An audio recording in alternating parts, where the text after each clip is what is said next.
Right, good afternoon and welcome to another episode on Stuart's Classics Bikes and Cars. Today the subject is this HD3 125 13 horsepower Kawasaki. Now I'm going to turn this 13 horsepower into 30 horsepower and make it a proper little road racer. It may not look like it at the moment, but it will be in the future. So what are we going to do? We're going to change these front forks because they're not really good enough for going with a lot of horsepower. So we're going to put Suzuki Raider front forks on it. We're also going to take this wheel out and put a disc front wheel in with a 250 17-inch rim on it with sticky phantom tyres. So we're going to change the forks, change the front wheel, put a disc front brake on it. On the new forks, it won't have these handlebars on. It'll have clip-ons on that'll be more or less down here to put you in like a racing stance. Now this cylinder is only 125, so we're going to put a 140 Brutus cylinder on it, which sounds straightforward, but I'm going to do a lot of modification. This is the airbox which will go. The carburettor is in here under this cupboard. It's only a small one at the moment, but we are going to put a 28mm Mikuni flat-sided carburettor on it. We're also going to change, this is a standard silencer. We'll be exchanging this silencer for an expansion pipe. The expansion pipe is one that I will design and make. I've all the dimensions of my CAD program, so I'm going to design a complete new exhaust system.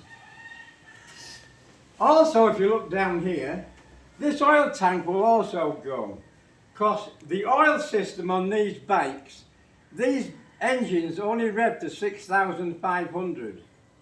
My new engine is going to rev to 11,500. So the normal oil pump will not be able to cope. So I'm going to be putting pre-mixed petrol in the fuel tank and doing away with the oil pump and the oil tank.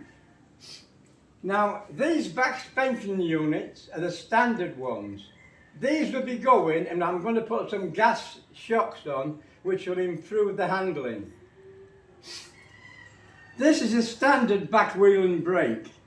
We will keep the brake, but we will change the rim to a 300/17 with new Michelin Pilot tyres on it. This is a standard swinging arm. These are the rear footrests, which I'll be chopping off because we don't need them. We'll be putting a loop on the swinging arm. I'll weld the loop above here and fasten it to the swinging arm at points. This loop is to strengthen the swinging arm and stop it from flexing. Also in here, the swinging arm is mounted on isolastic bushes. I will be changing these bushes out and putting in needle roller bearings. So that's more or less what we're going to be doing.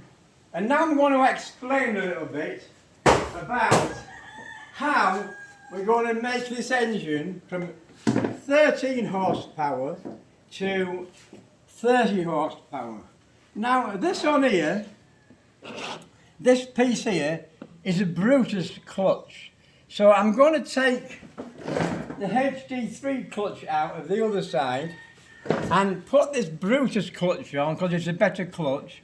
And also we're going to fit the primary drive gear to alter the primary gearing, because this primary gearing will be a lot better than the standard HD3.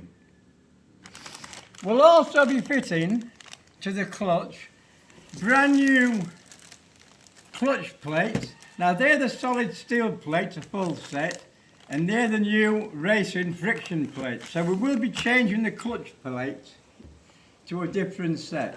This is the clutch release mechanism which we'll be using. Now what we have here is a standard HD3 crank. This is my spare crank. What I'm going to do, I'm going to press this apart. I'm going to take these two pieces apart. I'm going to remove this conrod and install a longer conrod that's 106 millimeters long. Once I extend this conrod, I'm going to have to put a 7 millimeter spacer under the barrel to lift the barrel to put the port in the correct position.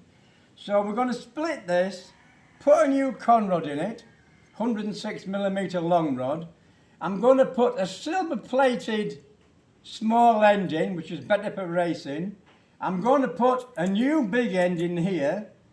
I'm going to change these main bearings. Although these appear okay, I'm going to put new ones on, peace of mind. Now that'll be the crankshaft done. So once we've completed the crankshaft, I need to alter the cylinder head. I need to alter the squish clearance in the cylinder head so it's 0.8 millimeters squish clearance.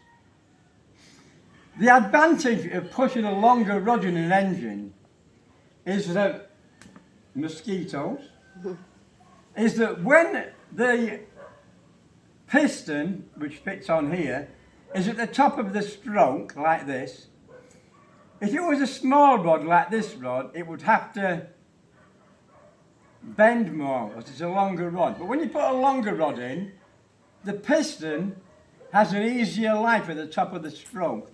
And also, it spends a longer time, a longer dwell at the top and bottom of the stroke. So I'm hoping this engine, when I get this new rod in, and I have to get the flywheel assembly completely dynamically balanced again, I'm hoping it'll be good for 11,000 to 11,500 revs per minute. Now these are only a few of the pieces that I'm waiting for at the moment. I'm also getting a different cylinder barrel to replace this one, also a different head. But this cylinder barrel, once I put my 7 millimeter in and lift this up, I'm also going to add 2 boost ports at the back of the cylinder, which will give it more power at the top end. So there's lots to do, but I will keep you updated of what we're doing. I'm just giving you a little bit of an introduction today, just so you know what I'm doing with it all.